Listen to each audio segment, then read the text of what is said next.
I'm Sal. I'm Ethan. And I'm Ben. And today we're going to talk about Dark Horse Comics' adaptation of a video game series, The Witcher #1. We're going to talk about this book in terms of three things: art, writing, and story, and then give our overall impressions of the book. So, let's get started. Gentlemen, what do you think overall of The Witcher #1 by Paul Tobin and Joe Quiero? Well, I read it, and I read it. It's kind of a chore. I kind of liked it. The more I read, the more interested I became in the world, so... I had a very similar experience. I don't normally read this kind of book. I was expecting to have to play the video game to understand more about the universe.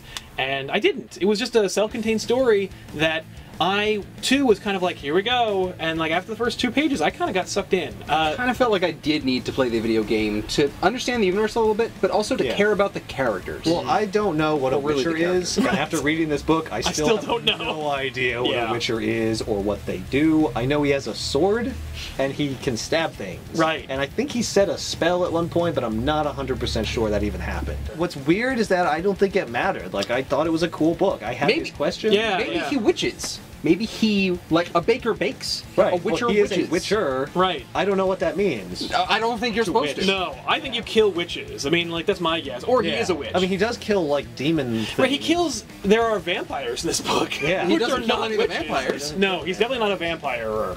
I'll be honest, I kind of was interested in reading the next issue to see where it was going, because I found the characters kind of fun. I especially liked that it wasn't bogged down by a multitude of characters that were going to like really try and explain to me what the universe was. It was nice that they used only 2 characters to kind of just go through a typical day in this universe to tell me what the universe is all I feel about. like you get to know him a little bit. Yeah. I like that you got the hunter's backstory. You're not getting the witcher's backstory, you're getting the hunter's backstory. So it's a secondary character.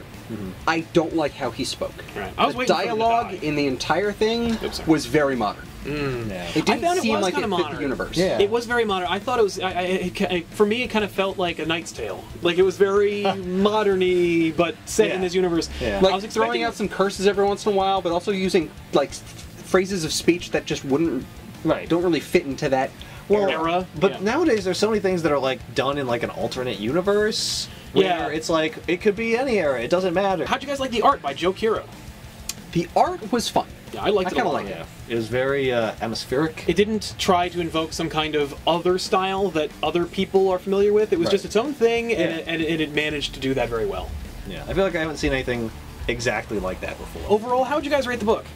I'd give it a 4. The art was kind of nice, but the characters weren't fantastic. The way they talked was a little annoying. I will say, I wouldn't really pick up the next issue.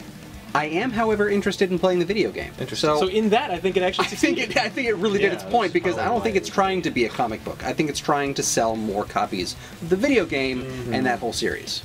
I found that I didn't really feel like it was trying to sell me a video game. I don't even know what the video game is about. I have no idea what the video game is about. But with this, I'm more intrigued to put myself in it where something I can control than some other story that someone's telling. I think I'm going to give it a 7 because I will remember it. This is different. They did something different. They did something kind of cool.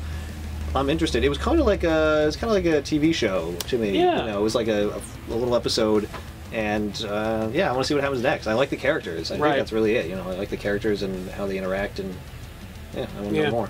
I was expecting something else, and I'm glad I didn't get it. So there you go, The Witcher #1 from Dark Horse Comics. Very divided. Yeah. So The Witcher by Dark Horse Comics, written by Paul Tobin, with art by Joe Quiero. You can pick it up at your local comic book store. I believe it's available for digital download as well. You can click the like button, subscribe to the channel if you haven't already. You can visit us at littlehouseonline.com. Of course, subscribe to us on TV Little House on YouTube. You can always visit comicsfix.com to check out the Netflix of digital comics distribution. You can also visit us live at the Garden State Comic Fest on August 23rd at the Morristown Hyatt. I am Sal. I'm Ethan. And I'm Ben. Check out The Witcher #1. Or don't. Yeah. You know, or don't if you're like that. Or video game. Yeah, check out the game. I don't know. All right, bye. Bye.